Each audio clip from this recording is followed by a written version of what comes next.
Kansas City, heavy favorite against the Texans. And if this all plays out right, hopefully Houston will be playing from behind and having to throw the football. We know Kansas City is stout against the run.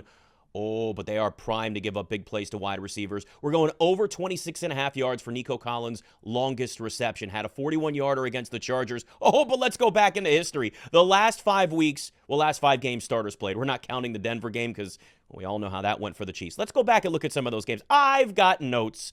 41-yarder for George Pickens. Week before that, Nico Collins and Tank Dell before he got hurt, 30-yard receptions against Kansas City. Jerry Jeudy the week before that, 108 receiving yards, but also a 20-yarder, solid number. The week before that, Joshua Palmer had a 38-yarder. Oh, I'm not done, because against the Raiders, Jacoby Myers went for a 43-yarder. Trey Tucker went for a 58-yarder, and Brock Bowers went for a 33-yarder. Look, they're prime to give up big plays in Kansas City in that secondary, so I'm going over on the longest reception for Nico Collins. Now, in the later game, near and dear to my heart, Washington's got better against the run. Jahmyr Gibbs is just too much of a weapon. We're going over 109.5 rushing and receiving yards for him. He's averaging 150 total yards over the last 4 weeks. He's the hot hand. He had 4 touchdowns against the Vikings.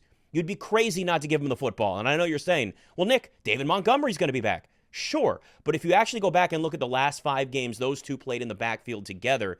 Jahmyr Gibbs out-touched him. I think that's a word.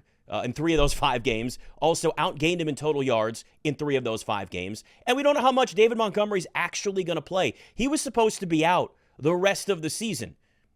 Right? So at this point, why would you not ride the hot hand in Jahmyr Gibbs against a Washington defense that has been better against the run, but still can be primed to give up some big plays? On to the Sunday game, and look, the Ravens have made it clear they're going to run the football. I'm going over on Derrick Henry rushing yards, 95.5. That's a low number, lowest we've had in 3 weeks. Had 199 against the Bills week 4. And Lamar Jackson over 52.5 rushing yards, 15 rushing attempts, but he's been averaging 66 rushing yards over the last 6 games, and he had 80 at least in 2 of his last 3. They've been priming and getting ready for this game plan. They are not abandoning the run in Baltimore.